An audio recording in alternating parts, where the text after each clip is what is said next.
This episode is sponsored by Eternal Ink and Atonement Books.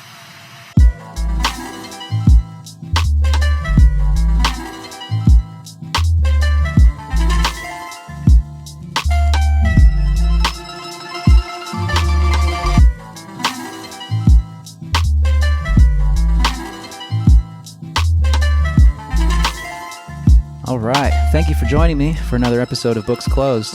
I, as always, am Andrew Stortz.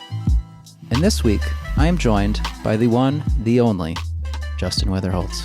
Hello, how are you? Great. Thanks for being here. You had an interesting story when you walked up to this building. Yeah, pretty trip. I'm still kind of tripping out a little bit. It's pretty nuts. My old band, we recorded in this building. And so the 2 times now that I've been recorded living in New York has been in this building, which is really weird.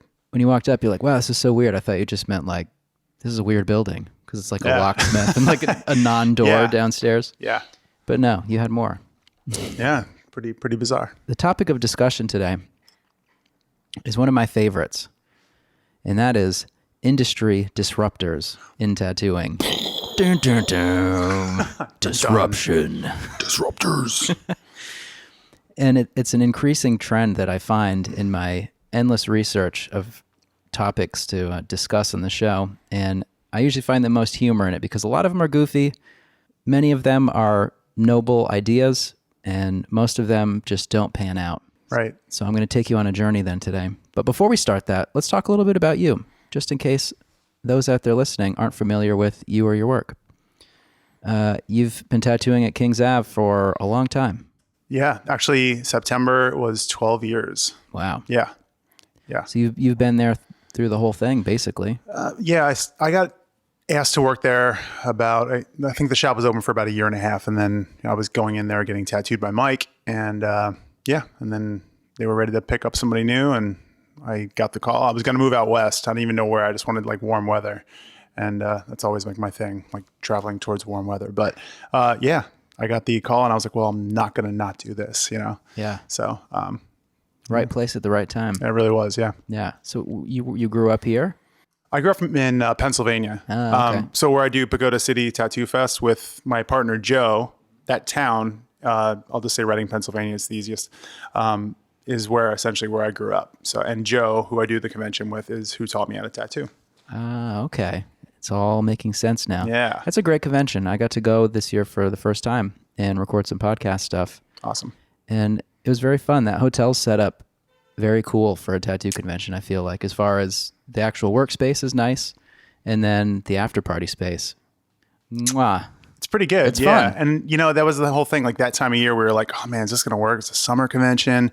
And it, because of the outside space, because it's all you go in the middle of nowhere, but then once you're there, everyone's there. Everyone's just kind of all together. Yeah. And it works for that reason. Yeah, for sure.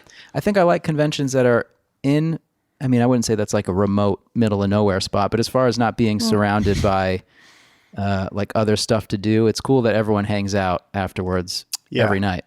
Yeah, I think that's really part of the charm of the show, and I think that's kind of because people always ask oh, would you go bigger? Would you do something else? It's I don't know. We really like the size of it. It's really manageable between the two of us that we can kind of be pretty hands-on with all the moving parts of it and all that. So, and it seems like the kiss of death for a lot of conventions are when you start to make it too big. Dude, totally. Yeah. Because you could probably sell twice as many booths because it's got such a good reputation, but not to its benefit, right? Obviously. Yeah, exactly. Yeah, I think that is, there's not really much else to add to that. That's really the deal. We don't want to, we never went into it to be hey, let's make $1 million on this thing. It was hey, we can do this really cool, show that doesn't really exist in the way it does on the East Coast. And yeah, well, you're doing it. Hey man, trying. Thank you. It was good to have you there.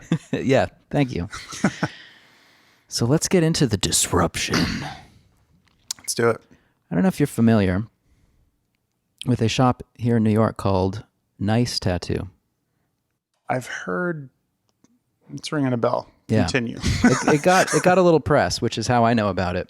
And I was hoping that you aren't close friends with anyone there because I could make this a little weird or awkward. But I don't think so. Yeah. So there's this Jezebel article. What is a female-owned tattoo shop anyway? And so there's the shop here in New York called Nice Tattoo. And I know they'd been getting write-ups, probably New York Times and all the big media outlets online, as all women.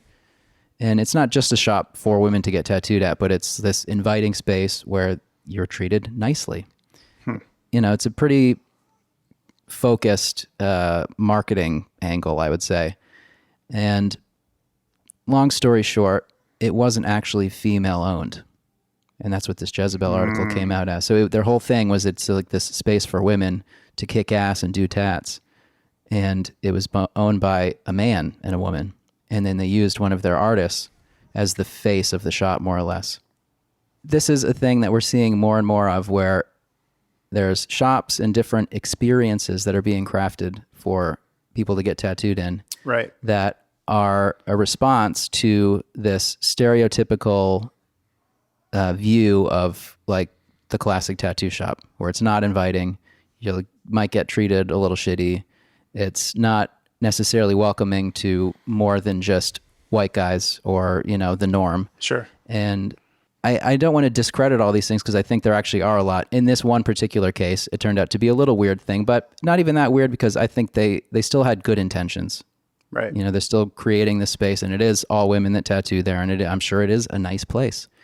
And I'm not too sure about the quality of work, but I would imagine, like any shop, it's varied, and they've got people that excel at different things. So overall, I think this isn't a terrible example of it, but you can't lie about being owned by women if that's like your thing, right?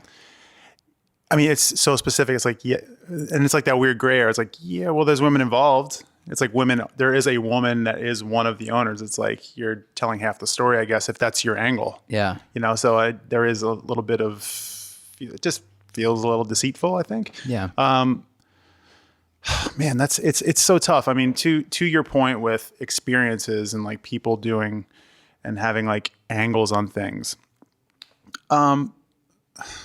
this can always come off a little too contrived, I think, in the eyes of people sometimes, where it's like, and you'll also, I'm sure, gain some sort of clientele as well, you know, but I don't know, man. It's tough.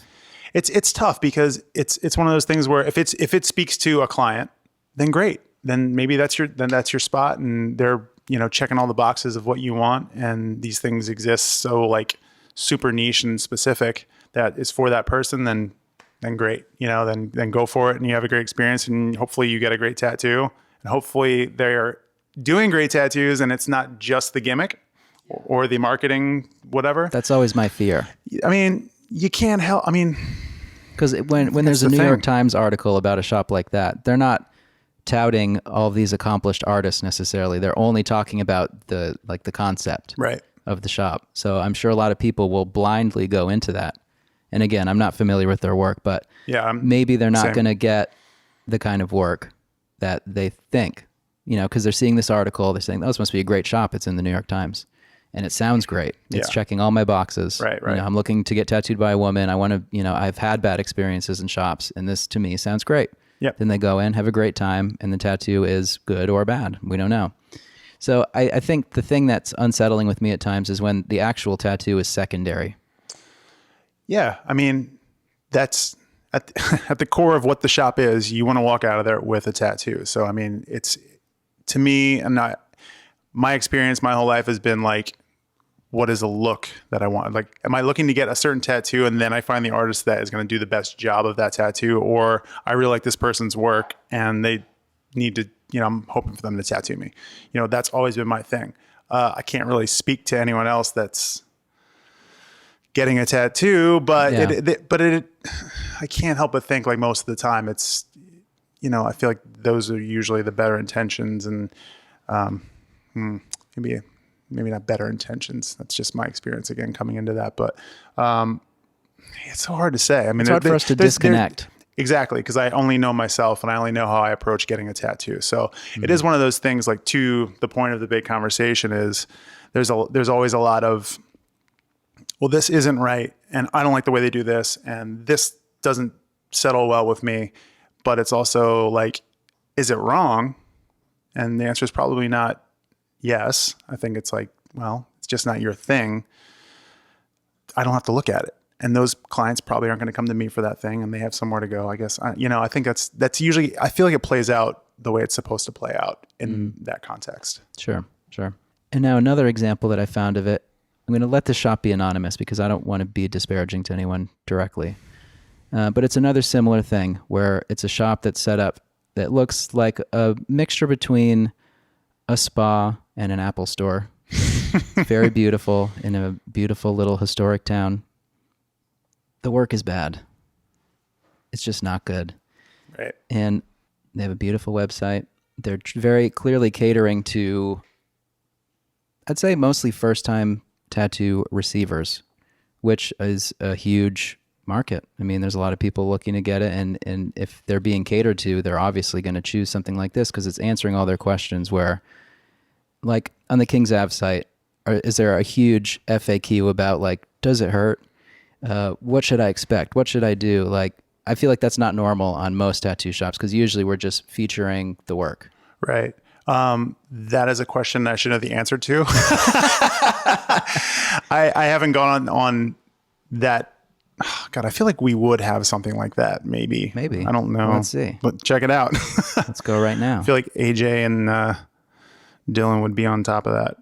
And maybe this isn't even a good parallel to draw because King's Ave is not the average tattoo shop by any means. In the sense that you can know nothing and walk in there and get a great tattoo from anybody. Yeah. Not true for every shop necessarily. Sure. Yeah, I mean, this is a pretty good website. Okay. There's some good stuff. Usually if I go on there, I'm like looking for something specific and I'm in and out, Right. But, it's the whole thing. Like if the packaging looks nice, you're going to be more prone to to gravitate towards it because they put all this energy and this effort into it. And so it's like, well, if all of this is great, then the tattoo must be great. Or you might look at a tattoo. If the third thing you click on that site is finally a tattoo, you might even be like more, you might gravitate towards like, okay, so this is good because I want to get tattooed here. So you're like telling yourself you want to get tattooed here in a way. So that could be, I'm sure like psychologically there's something to do with that, Totally. Yeah. So on this unnamed shop's website, they've got beautiful infographics about how do I get a tattoo? And it's got the whole workflow down in a nice S curve. And then we've got what tattoo should I get, which I think is entertaining. Yeah. There's a little bubble that says about you. And these are things to consider for when you're deciding what to get. Culture and heritage, mantra or quote, lifestyle, your goals, your faith or spirituality, things you love, motivations, milestones, so on and so forth. Yeah. So they're like really, really breaking every little piece down to cater to someone who hasn't probably been tattooed before. Yeah, that sounds like very much first time information for sure. Yeah. And I'm not saying any of this is wrong or bad. It's actually great. It's above and beyond to cater to these people. And then you can schedule right online, right down to booking your appointment slot. It looks like a whole automated thing where they break down what it's going to cost, what to expect, what you can get. They do an ink allergy skin test where you pay $25 and they'll go. Wow. Yeah. That's insane. Yep. What? Above and beyond. Yeah, that's exactly what they're doing. And they also offer temporary tattoos. Oh, of course. If you're not ready to commit, test it out with their temporary inks, which last 2 to 3 weeks. No needles will be used, $50. And they've got a clip art image of a woman who looks very unsure. Wow. So this is like the ultimate, to me, this looks like something cooked up by people who don't tattoo and don't know a lot about like actual tattooing, but they've really tapped into a very specific market. And I would imagine people are getting tattooed here. Yeah, they're selling to that first time experience and they are checking a lot of boxes for sure. If you're unsure and it's like, makes people really nervous to go get tattooed because you're in this position where you gotta like take your clothes off and, and tell what you want or like maybe have some story because these clients probably have a big story that they want to tell too. And all that goes along with it, So, if they came across that site, they're going to be most likely inclined to go there probably. And I can't find it now. I think it was on an earlier version of this website, but they mentioned something about green tea lattes while you have your consultation. Of course. So I like that. I like green tea lattes. So yeah, maybe I need to go to that website and see what's up. I would just go for a consultation. It sounds fun. But I think I used to look at stuff like this and laugh or like try to find this sort of stuff purely to goof on it. But the more that I look into it, I think that I could probably adapt certain components of this approach to my own business in tattooing. Sure. Because why not? Why not? If you have the energy to do all those things, and I mean, I think there's also something too, like to be said about what kind of clientele you do want in shop, because every shop is, as we're having this conversation, every shop kind of does have a different angle and approach on how they approach tattooing, you know? So if that's part of what you want, then that's great, you know? And even just this website, I think it really gives you a sense of what the shop is like. And hopefully that lines up with what they're presenting. But in theory, they're really giving you, like, I feel like I know what the shop's all about. Where a lot of, like my own website, it's just portfolio and contact information, a little blurb. And it doesn't really give someone a sense of what I'll be like. Or, I mean, they can watch 25 hours of me talking about tattooing, which is, you know, maybe helpful, maybe not. I don't know. But I kind of like this. And I think I was critical of it when I first saw it because it is corny to my taste. Right. But my tastes aren't what matters when you're trying to get clients. It's true. But again, the subpar work packaged into that is what's distressing. Right. Because it's like bad. Real bad. Bad. Okay. Not like home tattoos, but it's just very poorly done tattoos. And it's kind of unfortunate. Yeah. Because these first time tattoo people probably don't know better. Again, it speaks to like, here's the presentation, here's all these things. Like those people like, oh, like I want to get tattooed here because the environment and the people seem, you know, like that's where I want to be because I'm comfortable already, maybe, you know? I mean, I feel like every tattooer probably knows a couple of those people that like, maybe the tattooer isn't the best tattooer, but they're like, man, that guy charms the pants off of everyone and everyone comes back. Absolutely. And they have a great experience, and there's no way you could tell the client otherwise that their tattoo isn't the best it could be, you know? And so it speaks a lot to that, you know? And I think that's kind of great too. I do. Yeah. In a sense, obviously we want people to have great tattoos, but the experience is so much of it, you know? And you hear about people who have these like awful experiences with like fucking amazing tattooers, you know? And I think that might be the biggest bummer of all.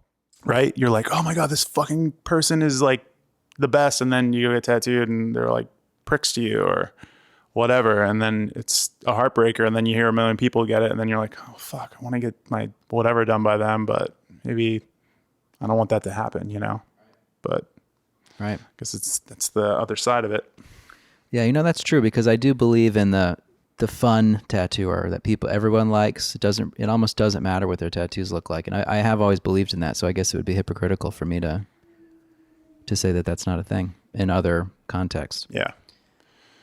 I mean, another point that I always think about when I first started tattooing, it took so long. Like Joe was one of those guys, you know, that was like, I got my first tattoo in 97. So after like a year and a half of getting tattooed, I was just like, man, I really was thinking about it a lot. I was like, I don't know if I want to do the music thing as much anymore. And I think I really want to get into tattooing. So I was like told no all the time. And, you know, I came back and he's like, well, if you do this, and then I did that thing and came back when I said I was going to. And he always had so many people, especially once I finally got in, and you just had that whole thing of like, oh, like that ain't right. Or like, we don't want these people in, and you can't get in and he can't get in and blah, blah, blah. And like, at that point, I was always like, I can never blame anybody for wanting to do this because I have a fucking great life from it. I love going to work every day. I get to draw all day and paint and do these tattoos. I'm like, why should I ever deny anybody something that's brought so much to me? I was like, it's the most hypocritical thing ever. Granted, there are ways to get in and there are right and wrong ways that I think should be approached to get into it. But it is something where earlier on I was just like, I can never be that person. I can never say like, nope, fuck you. Because like, no, like it's like the most hypocritical thing. Yeah, we were all that person at one point. We were all, exactly. And like, no one's born a tattooer. Yeah, I'm so fucking grateful for everything that tattooing has brought for me. So like, why should I deny that to anybody and tell them that they're wrong for it, you know? Yeah. So I saw another video recently that was about One Dr. Wu. Okay. They're just talking about his studio, which is a private studio in Los Angeles that's like this very unique experience. Isn't it in a hotel? Is that the Ace or something? Yeah. I might be wrong about that, but... It's called the Hideaway. It is in a hotel, and it's like a high-end tattoo experience. Sure. More or less. It kind of gives the clients the feeling that they're like part of this exclusive thing. And his tattoos are a very specific style that people are super into, especially right now. It's like a very popular style, like fine line, black and gray stuff.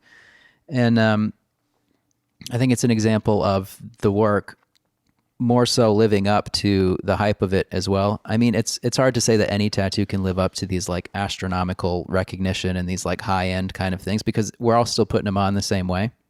It's in the eye of the client. Sure. For sure. Sure. Yeah, it's an interesting thing. So I've got a clip here I can play of some guy explaining his experience. My first time going to Hideaway, I was given instructions to go to the Hollywood Roosevelt Hotel, wait in the lobby, and somebody would come get me. I was sitting there the whole time while I was waiting, and I was thinking, how much cooler is this waiting area than some other tattoo parlors I've been to? We're walking through some back service hallways, and we pop outside, and we come upon this wooden door, and we enter into Wu's world. So what we're seeing here is a beautiful workspace that does not look like a tattoo or art studio of any sort. It's just like swanky, and there's plants everywhere, and they're real plants. They're not like this fake plant on this table right here, and there's like a motorcycle inside. This place is tight. There's glass. There's leather chairs, very shiny cement floors. It's cool. Shiny cement. There you go. It's like polished. So the motorcycle oil doesn't stain it. Right. So it's like this cool thing. And then the rest of the video talks about how they recreated the space in another hotel in New York City. And so what do you think about things like this? What do you think about constructing these like high end? Well, I think it's kind of like the website you were looking at earlier. Yeah. But the tattoos weren't so great, but here's this immaculate space, right? I think there's also something to be said about how he's in a very, very, very small percentage of people are doing what he's doing, obviously. Yeah. And he's probably at the very top of it. Yeah. I mean, can we even name anyone else that's kind of, yeah. Anyways. But he also, so here's the thing with him. I've never met him, but I do know that he's been tattooing a long time. He's had, I know, some real experience in like quote unquote real tattoo shops that have, so he's, I have a friend that kind of gave me a little bit of insight. Like, yo, he's like legit. He's been around for a long time. He's like done every kind of tattoo. He's like been in the tattoo world for a long time. And he started going this direction. So for me, to my tastes and likings about someone's personal experience, if that is even a thing, that sounds awful. No, I know what you mean. You know what I mean? Like I can align myself in a certain way where I'm like, oh, I could understand his point of view. Like, Well, you can relate to where he came from. right. There you go. That's what I was trying to say. Yeah. You're so good. You're such a good podcaster. Oh, thanks. No. So yeah, so I can relate to that. So the fact that he wants to do this direction with something and has the resources, means, and whatever to get to that point, like The vision. yeah, like go for it. Like Yeah. I cannot, if the clientele's there, they're paying the price, they feel good about it, then awesome. The rub is on what those tattoos might look like down the road, Yeah. that stuff. But I feel like that's been the debate about like high-end tattoos for a while, because what was it before the fine line stuff? It was like these color portraits that are Right. insanely expensive, but I mean also way more work intensive too. But is there high-end Japanese work? Yeah. Right. Monetarily, it's not even in the same realm. Because you hear That's- chatter about what people are charging for these little single needle tattoos and for sure. how Like long they thousands, take, and and it's like crazy. it's like out of the stratosphere of anything I know. It's crazy. Yeah. And you can take any other style, Japanese, for example, and go to the greatest Japanese tattooers in the world, and you're paying what feels like a clearance price compared to these like little single needle tattoos. For sure. I don't think people doing Japanese work should be charging these prices, because you can't, because it's a whole different thing. No one could get a back piece done if it cost at the same scale as like a little single needle tattoo. You would never finish a tattoo. No. People get the tattoos I think that they deserve. in a sense. That sounds kind of like a little intense to say, but in a sense, I mean it. Grez said that to me very early on. I was like, ooh, that's really good. I like that. It makes a lot of sense. And it's like the kind of thing where someone wearing that tattoo might be like, this is a fucking Dr. Wu tattoo, but yeah, but like, no. Like, but the motorcycle, the shiny floors. They had an experience. Yeah. They got the work.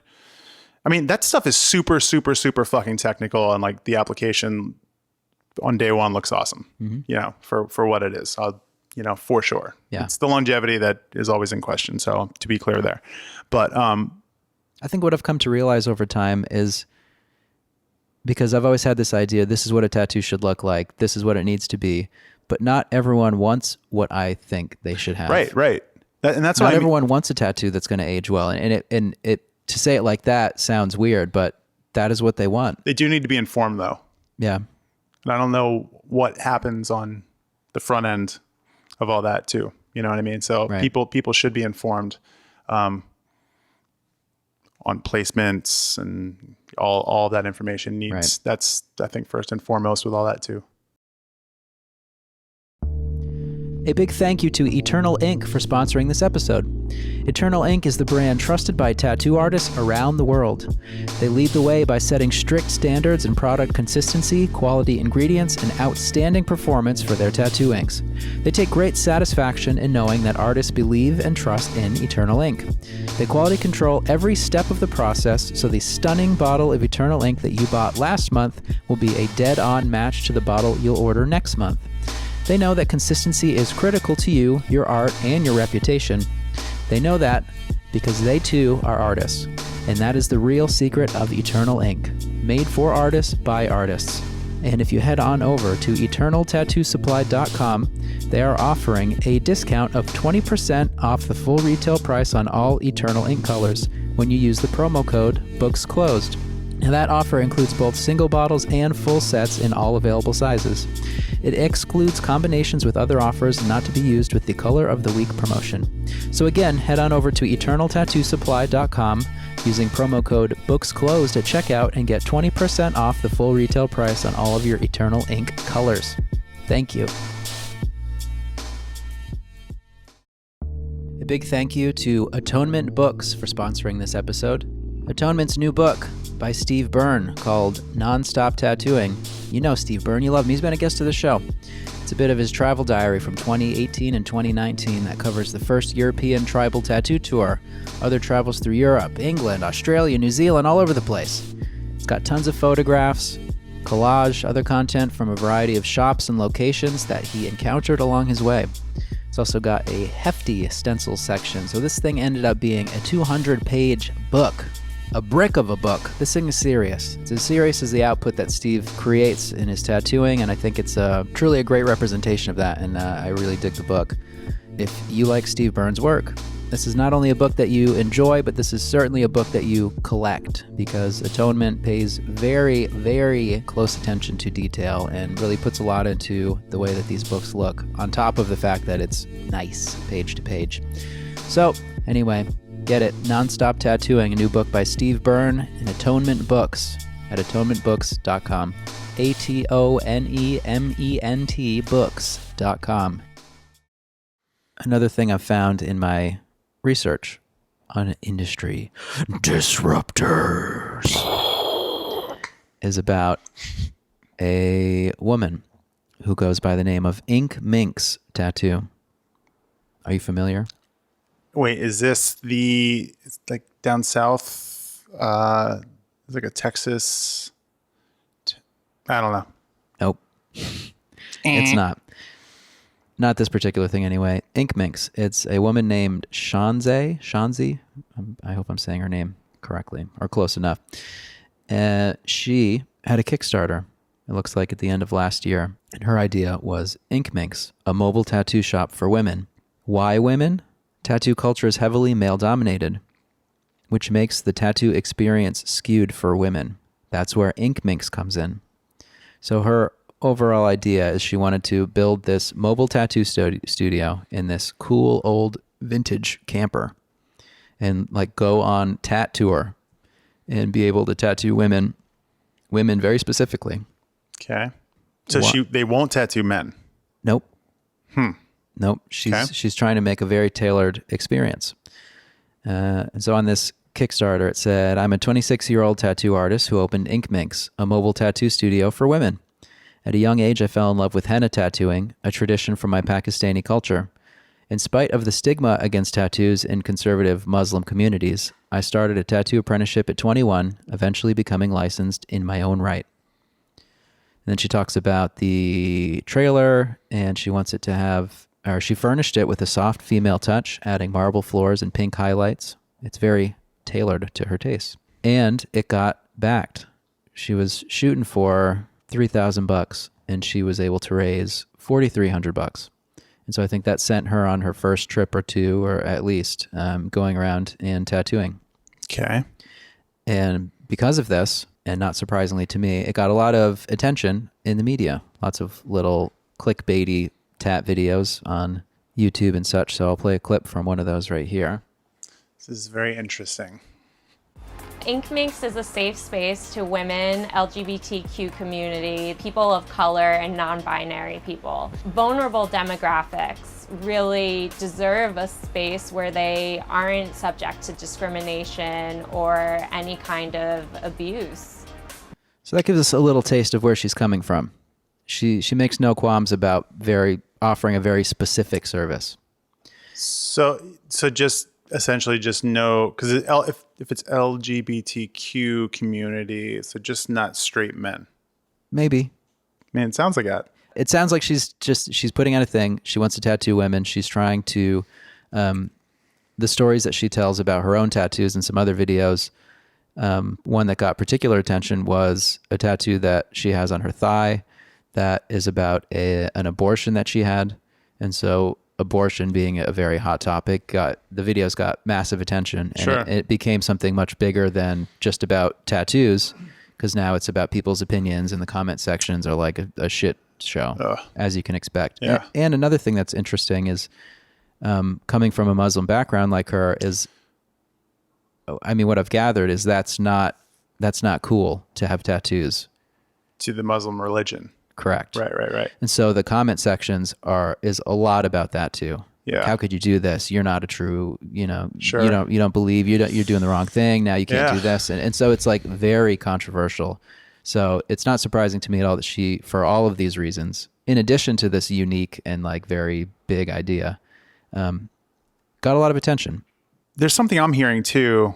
I didn't see the video, but in what she's saying, it also seems like as much as these are the people that she's asking, or she's like presenting this space, it's who she wants to tattoo as well. It's her space. It really comes down to like, this is where she wants to be. These are the people that she wants to tattoo, which, okay, fine. That's great. And if that works out for you and that's your niche and that's like a specific thing that's working for you and people are getting those tattoos, then again, it comes back to like these were never my clients, and it's not really about me, but everything is always bouncing off of everything, right? So if it's working for her, then I don't know, that's good. I'd be interested to learn more about the Muslim aspect of it, because it's interesting for her to kind of put that in the context of like who she is, if it's such a like hard no for that religion in that world. Again, I don't know anything about it. I can't really speak. I should know more about it to talk about it, but so it's just that angle or that specific detail about it, which is kind of interesting. That again, I can't speak on it, but it's interesting that it's like kind of like seems like a pretty black and white thing that she's throwing in there that she should not shouldn't, but like she knows it's gonna be controversial, or I don't know. It's weird. Yeah, that's a weird element to it. As time goes on, she put a post on her Instagram. So now she'd been tattooing for, I don't know, maybe like a year or two, like as Ink Minx, as this traveling thing after being funded on this Kickstarter. I, Shanzey Afzal, owner and one of the artists at Ink Minx will not be tattooing anymore until I undergo a proper apprenticeship. I hope you understand and check out our other artists. So is Ink Minx, does it only operate in the trailer? Yeah. And I'm not sure if there are other artists. I think her vision is that it will be more than just her. But at this point, she said that she will no longer be tattooing because her tattoos aren't good. They're not good. Right. Unfortunately. Okay. And with I'll have to look at them and check it out. Yeah. And so with all of this attention that she's gotten, like what we were talking about with these other shops, she gained clientele. She was able to travel around. She was doing tattoos, making the money, and it didn't go perfectly. I have two thoughts. Yeah. Number one is, what do the first half of her clients think about their tattoos? You know what I mean? The people she's already tattooed. Secondly, I can just leave that one just floating out in the ether after she makes this announcement. It's a little strange. But then the second part is like, I like that she pumped the brakes maybe. Me too. And she said, hey, I can do better around other people. However that was proposed to her.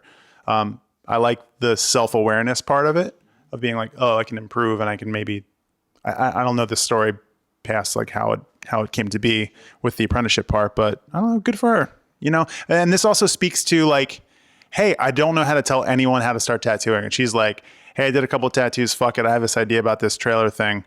I'm going to do this. And she did it and it brought her to an apprenticeship. So she did it. And that's her story of doing it. And right or wrong, in whoever's eyes, It's a way. it's a way. And then the plot thickens. Oh, man. What do you got? Are you familiar with the Inked magazine cover model contest? Yes. You're really triggering some shit for me because I tried to get on there and it just didn't work out for me, man. Right. So she enters this Inked magazine cover model contest, which I didn't know much about except for the fact that when it's happening, you see people posting about it because it's this whole like social media frenzy where it's like a popularity contest. So like a tattoo model type woman would enter this contest, and then if she's got a ton of fans, they're all going to go and vote, and then it's like a bracket, like a tournament. You go through, you get voted through all these rounds. It's this whole thing, Right. which drives a shitload of traffic to inkedmagazine.com. Smart. So she's entering this contest and picking up some steam. And this is already after she's stopped tattooing. So her page has turned into like some modeling type photos, pushing her position in this contest. And so then she makes another post that says, I made a decision. If I win this contest and the $25,000 investment with your consistent votes, there's 48 days left. So set a daily alarm to cast the maximum number of free votes, she says. She's hustling. Ooh, She's people trying set to make alarms. this happen. Right. Jesus. She's not here to play games. She says, anyways, my big decision that I'm sort of nervous about, but definitely excited.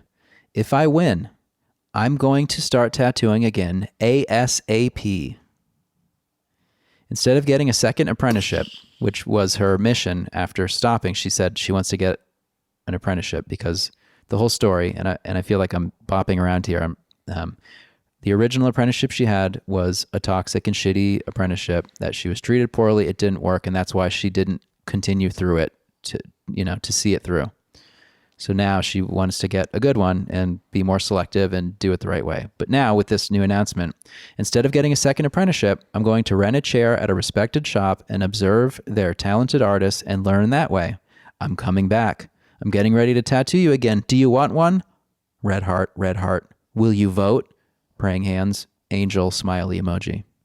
And the comments did not hold back.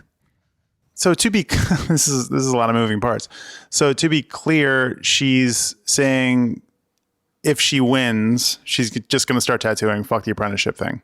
Like get a spot in a shop that it's like booth rental situation. If she wins, she's going to take that money and get a spot in a shop, and then just like through osmosis, learn from the other people at the shop that may not be interested in showing her how to tattoo. And if she loses, she's just going to still do the apprenticeship Stay the thing? course. I would suppose, because I think that would be contingent on her having this big chunk of cash to work with. So strange. It sounds like you're going to do whatever you're going to do anyways, girl. Yeah. So, Well, coming up after the break, I sit down with Ink Minx herself, and we'll figure it all out.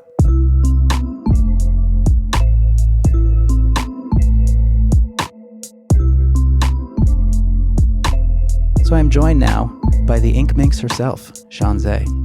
How are you? Hey, thank you for having me. So Justin and I were discussing before you got here a little bit of the background of how you came up into the light as far as the internet's concerned. And we left off, there was the Inked magazine cover girl contest, and you... Such a scam, that contest. Yeah, well, it drives traffic to their website. I guess that's probably the And it makes name a of the lot game. of money. Yeah.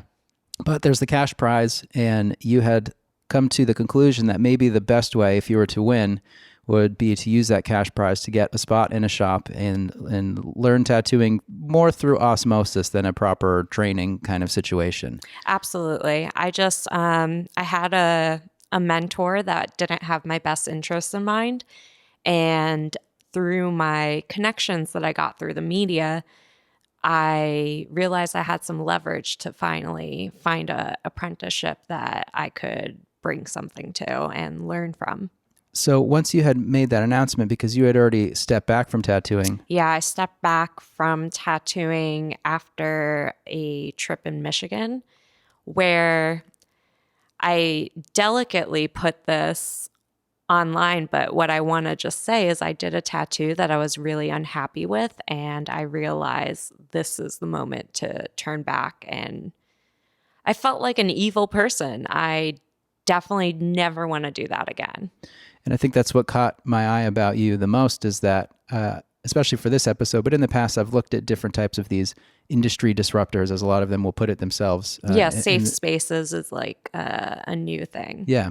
And I often feel that sometimes the actual tattooing is secondary to the environment or to the overall ethics or whatever it is, and where that stuff is very important. And I think there is room for these new approaches and everything. It can often bum me out that I feel like some people are getting, feel magnetized to those ethics, and then they realize after the fact that maybe the tattoo isn't going to live up to their expectations or whatever it is. And I'd never seen someone as self-aware as to say, I need to slow down and I want to provide the full package. I 100% unfortunately agree. I have seen it before with on Instagram with other tattoo artists where the quality of the tattoo takes a backseat to their story. And I got hyped up so much that I got caught up into it. And I am a very aggressive businesswoman. So it quickly became like, how can I rush and be as successful as I can, as young as I can? And now it's like, I'm cool if I get an apprenticeship 3 years from now. I'm not in a rush anymore. I really want to be respected for my tattooing skills as well as what I'm trying to change. Yeah. And I think that's a pretty honorable way to look at it. Once you had made this announcement where you kind of turned back around from stepping back in a sense, there was a little, you probably felt a lot of backlash. Oh, it broke my soul. To explain the backlash, I posted on Instagram to kind of get more votes and stuff that, hey, if I win this contest, I'm not going to get an apprenticeship. I'm going to get a spot in the shop and start tattooing immediately. And a lot of my former clients came up and said, this is an inappropriate decision. I was not happy with my tattoo. A lot of tattoo artists also came out and said, hey, this is my advice to you. You should get an apprenticeship. 50% of that announcement was, how can I get more votes? And 50% of that announcement was also like excitement. Like, I want to start tattooing as soon as possible. And maybe I'll start slow, take on pieces that aren't so challenging. But the backlash really, really was important. And it hurt a lot. I made an Instagram live video where I was just sobbing. And I really couldn't save face. I just was constantly apologizing, and it was a really vulnerable experience. But I'm proud that I went through it, and I'm proud that transparency came out, and everyone was really articulate. No one was mean to me. I noticed that too. Yeah, it was great. I mean, it was great for me. It was hard, but Yeah, a lot of the public comments, they were very honest and very thorough. People who had been tattooed by you. For example, one said, I have to say this post is really surprising. As someone who has a small and simple tattoo from you, I agreed with your own self-assessment that you should continue training. Seeing this makes it seem like for you, it's either a question of having money or giving your clients quality tattoos. And then it goes on and on. And there were a lot of very long and thorough comments like that. But I thought it was interesting and almost unique because on the internet, comment sections can be the worst places ever. And people, they're not trying to actually help. They're just trying to have whatever their opinion is. And usually it's, fuck you, quit, you're fucking people up, you should never tattoo. Or even in the tattoo industry, people are especially trying to kind of make you look stupid. Like other tattoo artists are like, how can I see her fail? So this was almost refreshing in the sense that it felt like a friend reaching out to a friend and saying, I see where you're coming from, but I hope that you can see it the way that the way that you were approaching it before this announcement. I hope you can change your mind because we want to see you succeed. Luckily, I think I knew in my gut that they were right. So it wasn't so much of a something that I would let go over my head. I got caught up in the contest. I became more of a tattoo model than a tattoo artist. I got some death threats after posting a bikini picture of me for being a Muslim tattoo artist. It was very complicated, this contest, and the consequences that it brought along. When people react to someone with a story like yours, with the intent that you had and have, it only proves the point. A change should happen. Yeah. I come from a culture where women's only spaces are very common. That's kind of how I grew up. And I learned that in the US, they're legal and proven to be effective in increasing participation. So my intent is still pure and not meant with malice or exclusion. It's just men can feel comfortable with a lot of different tattoo shops, and women are like this market where they want an emotional connection to the artist and they want some kind of guaranteed security. There can be men that want the emotional connection as well. Yeah, definitely, for sure. I guess another point is when I was apprenticing, every woman who walked in wanted to be tattooed by me. So that's when, and I wasn't tattooing, that's when I noticed there was such a strong market. So that's when the business gears started turning. Right. How can I do good in a small way? I just never expected it would explode or become so controversial. Right. And I wanted to ask, do you think that it's the most beneficial to have a women's only space like this versus really working to integrate a women-friendly environment within the context of, the average tattoo shop? I would love to work at a reputable tattoo shop, and I can't change the tattoo shop's demographic or how the owner runs the tattoo shop. I can understand that almost all my clients are women, so I can continue to serve women without my own personal space. And that's a decision I've made peace with and excitedly super happy with that decision. Maybe 20, 30 years from now, I'll create a really unique space. And we definitely are seeing a rise in these more specialized spaces. And I think that's only going to continue as time progresses too. Yeah, tattoos are very, I don't want to say trendy because it's not trendy. It's like this high fashion experience. The experience of getting tattooed is almost as important as the tattoo itself. Yeah, it certainly can be because a bad experience can spoil a great tattoo. Yeah, and the last thing you want to hear as an artist is that the person is not happy with their tattoo. Sure, of course, as you know very well.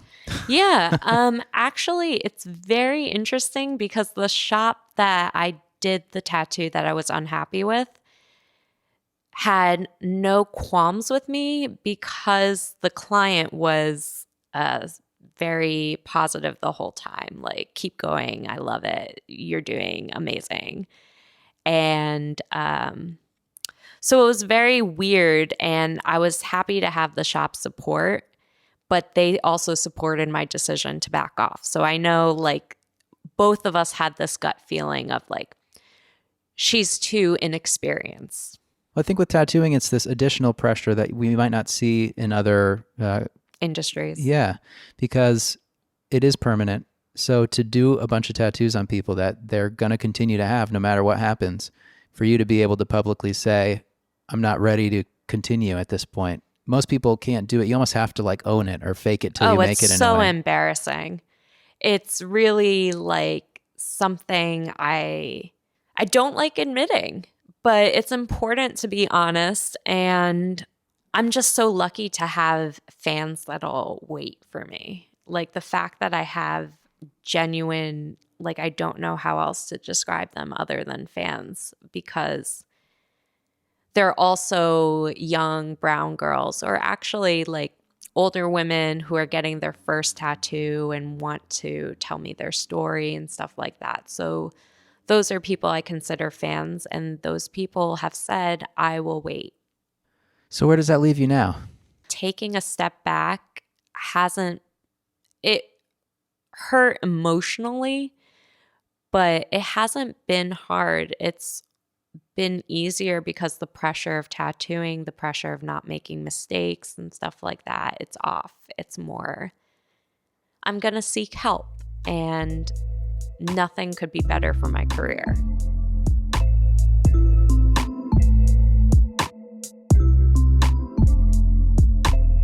This story is like the equivalent of someone talking about like doing suspensions or like piercing. It couldn't be further from like me, but it's somehow connected. Right. You know what I mean? It's like, it's not in this, to me, it's like not even in the same ballpark, but I'm wrong because it is, because there's an association there because it's fucking ink work, man. Yeah. Ink work. But it's true. But that's also one of the things that's been so eye-opening to me is that I've always lived in this little bubble of tattooing where, and it's probably a similar one to you, where we like all the same tattooers. We value the same things as far as how tattoos look, you know, where it came from, what we strive for, the things we like, etc. But that is truly such a small part of tattooing as a whole. Right. That I used to say, like, that's not real tattooing. That's not how tattooing should be. And I'm realizing that you really can't say that at all. Right. And like when people say that, I know what they mean. But like the more I talk about this stuff, it's like I'll have a certain guest on where I'll be like, all right, this person, this is a big name. This is a really popular tattooer. This episode's going to crush. It's going to be like 10 times as many downloads as the other ones because this person has such a pull and people are so interested in this person. They're all the same. You know, there's highs and lows.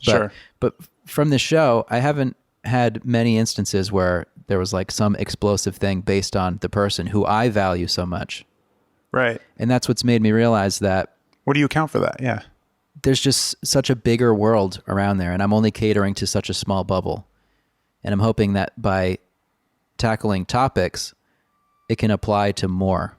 No, that's good. I think it's great too, because all the topics that you're talking about that maybe like some of those, whoever you're referencing or you're thinking about, like maybe those things wouldn't always come up, or they're not going to be like the forefront conversation with those people, because you probably want to talk to some other stuff about other things with those people because you have them here. You're like, oh, this is a great opportunity, but it's not usually like a known part of their wheelhouse maybe.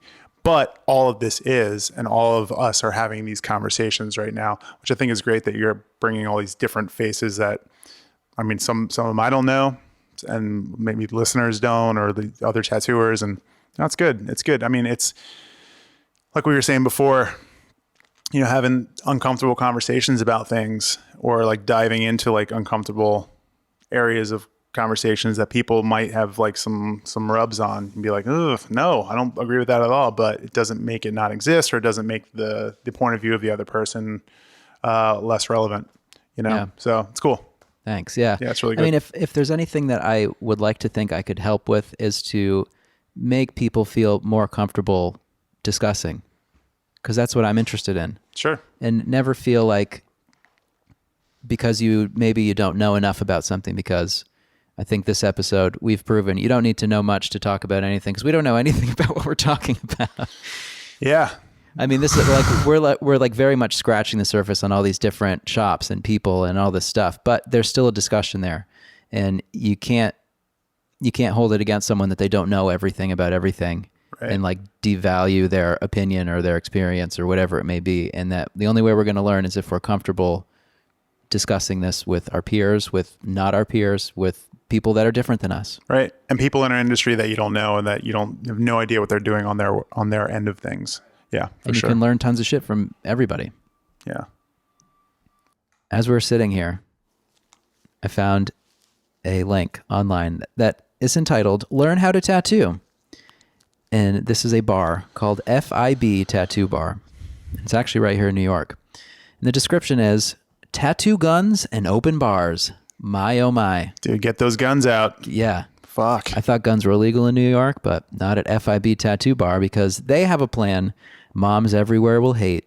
Give a rad sleeve to a piece of synthetic skin, or a melon if you prefer to go green.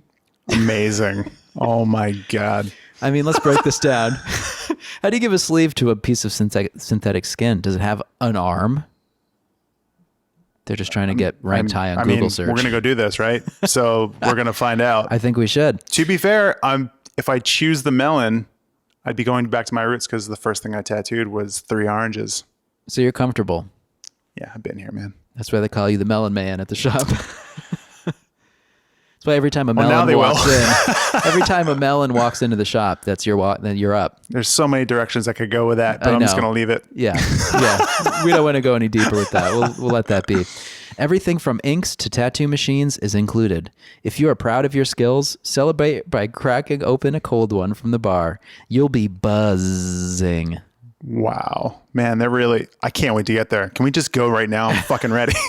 I think, well, not so fast. I just found another article. It might be disappointing. It's titled, Tattoo Bar Closed by Health Department for Inking and Drinking. Oh, Health you just found it? Health inspectors closed Forever Ink Bar Thursday when they found a tattoo workshop taking place in the bar, owner said. Brooklyn's first tattoo parlor and bar was shuttered by health inspectors who found an inking and drinking workshop happening inside, city records show. So I think that if we're going to try to be true investigators of the disruption of this tattoo industry, the only option we have is to go over right now to FIB Tattoo Bar and see what it is that's doing. I wish I had a detective's hat right now, but I'm fucking ready, man. I have one for you. Fuck you. So we hopped into a cab and headed straight to FIB Tattoo Bar. I asked our driver what he thought about a bar that lets anyone with $35 start tattooing stuff. He said, sounds tight, and I think I agreed. Well, we're in a lovely Flatbush area of Brooklyn right now, and we are going to get our ink on while we get our drink on, I think, as they put it. Yep. When we walked into the bar, we were greeted with 2 release forms, and we redeemed our free drinks that came with the price of admission. And then it was tat time. We headed downstairs to the basement, which is a tattoo shop by day, and saw a couple tables with some melons and some tat guns and power supplies and envelopes full of stencils. And throughout the night, we took turns going back and forth, completing our stencils. Justin and I may have embellished the designs a little more than the other people in the class. We were trying to be incognito and fly under the radar, but the young man who was leading the class on a couple occasions asked us, "Have you ever done this before?" And we assured him that no, we just draw a lot, and then quickly deflected by asking, "How do you hold this thing?" or "What's the weirdest tattoo you've ever done?" Got him. And there were games and contests and free drink tickets and lots of laughs and good times. And as we redeemed those free drinks and the night progressed and we had more and more fun and the music got louder and the tack guns got faster and the ink was a-slinging to and fro. And all of a sudden the class was over. We headed back up and I realized that the bartender upstairs was not just a tattooer, but one of the co-owners of FIB. And I conducted one of my most coherent and thoughtful interviews ever after drinking all night. Okay, so what's your name? Ricardo Rivera. And you own FIB Tattoo Bar. Correct. So I make a podcast called Books Closed, which is about tattooing, but this particular episode is about industry disruptors. We found ourselves here. Myself, I tattoo up in New Hampshire, and Justin, who is with me, works at King's Ave, which is probably one of the best shops in New York. Okay. So we had a lot of fun downstairs. Okay. So you lied to me. Yes, we did. we lied to you, but now we're coming clean. What inspired you to start this drinking and inking class on Thursdays? Okay. We started about 20 years ago, tattooing and stuff. You know, have a lot of experience in it. Yeah. We opened up a couple of shops during those periods of times, and a lot of people because we know the neighborhood we're in or whatever, they always ask for if they could go and get a drink before, or they could get a beer before they get tattooed. Right. You know, so I was like, you know what, it could be a great idea that we could just provide that for them, you know? Yeah. Just offer a drink or two. We call it the liquid courage. Some people need a little extra courage, right? Yeah, sometimes you do, you know. I don't know if you noticed that we were on Insider. Yeah, so that's how I found you. Yeah, that was pretty big. So a lot of shops all over the world, all over the state started hitting us with bad things. Oh, why you letting people in our sacred world? You know, and I love tattooing. That's what I live on. And I say, why not? You know, can people, just regular people, just find out, what it is how hard it is to actual tattoo. Why do you think that those shops were hating on you? I don't know. Maybe they're insecure of their abilities of tattooing. Pew, pew, pew, pew, pew, pew. I'm just saying, I don't know. That's probably, I'm not sure. But, they say that if you have people hating on you, that means you're doing something good. That is true. I have heard that before. I saw an article where the health department was giving you guys a hassle. What happened with that? Okay, they just didn't know, and then you straightened. Obviously, it's straightened out now. So yeah. The thing is that somebody came and said that we were tattooing. They said that we were tattooing people up here, which is not true. No. So the health department came and they were like, okay, you're doing the tattoos up here. You're dealing with needles. You're dealing with food. And they just said you can't do it here. And in the bar, because we were doing it in the bar. You know, we didn't see no problem with it. It was the same thing, but just in the bar. And then we just started doing it downstairs, and everything got cleared. Because downstairs is a full-on tattoo shop. Yep, exactly. That's it. Well, there we go. Do you have anything you want to tell the haters? Do I want to tell the haters? It's not what you think, you know? Nobody's going to take your jobs. I can tell you, we saw that table next to us. They're not taking anyone's jobs. Yep. You see? They sucked. And let me tell you, they give out... You got all the prices, right? No, not even. That's how I know it's rigged. So if anything, I'm going to call the Gaming Commission and say that this is rigged. We had a great time. I'm glad. Thank you so much. Appreciate it. Come back again. We'll be back. All right, cool. There's nothing I like more than paying to do what I do for a living. There you go. Thank you, man.